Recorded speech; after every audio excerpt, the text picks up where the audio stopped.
The modern political landscape is undeniably in a state of fundamental change.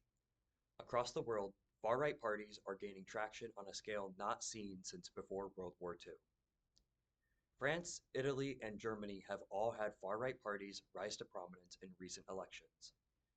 And of course, Donald Trump's return to the Oval Office has already led to untold damage to the American political landscape.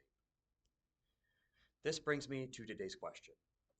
What role should collegiate forensics and debate take in the broader political landscape? I have identified three areas that I believe are most in need of attention. We need to examine the dynamics of judging, the standards of debate prompts, and discuss some changes to the idea of what a proper solution is. First, the dynamics of judging need to change.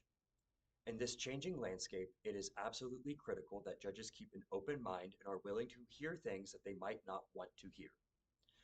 What I mean by this is that the new political reality is settling in, and it will be likely that the topics of discussion in this activity are going to get heavier. The current administration is directly targeting several minority groups, and right now there isn't much political resistance. If this continues into the future, the conversations that take place in our spaces will become more dire. It also needs to be acknowledged that many, if not most, of our judges are in a place of comparative privilege when compared to the competitors. Many of them already have careers or are retired. Many of them live relatively comfortable lives, which is certainly not a bad thing. But that comfort can often blind them to some of the harsher realities that competitors live. It will be critical going forward that judges are willing to hear these other perspectives. I'm not saying that they need to agree with everything they hear, but they should put more effort in the future to critically digest what they hear in order to give proper feedback. Next, the quality of debate resolutions. A typical format for a debate resolution is something like X policy should be implemented, or Y thing is a good thing for Z people. This has worked fine in the past, and it isn't necessarily a broken format. But it should be taken into account what the implications are when we consider making people debate certain policies. Going forward, it will not be enough to play resolution Mad Libs with whatever policy is hot at the moment. In order for this space to be a place where all ideas are viable, more care is going to be needed when writing resolutions.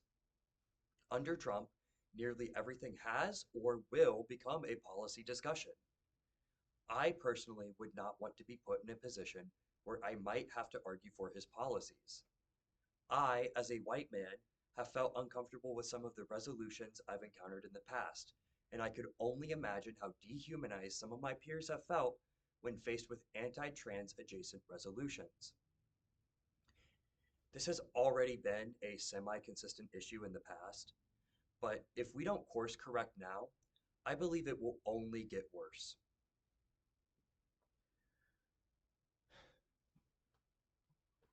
Finally, we need to raise our standard when it comes to the solutions we offer in speeches.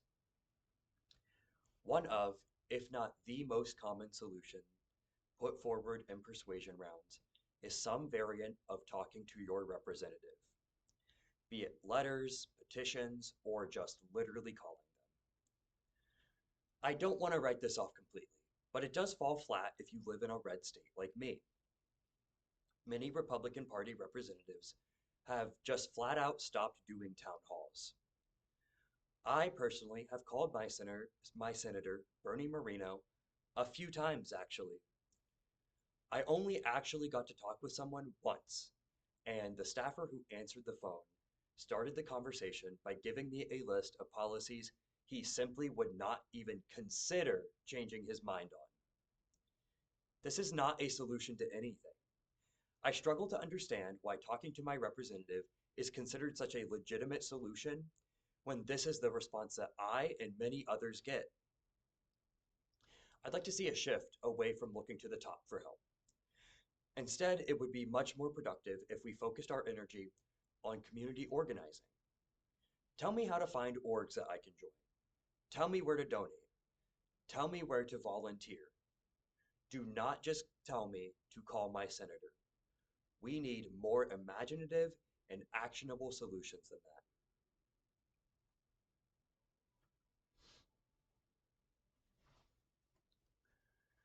Coming back to today's question, what role should collegiate forensics and debate play in the modern political landscape?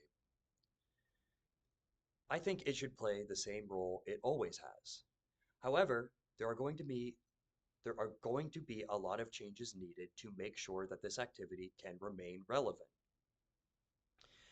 Our judges need to keep an open mind. The resolutions we use for debate need to be more sensitive and open to all perspectives. And our solutions should shift to be more actionable and community-based.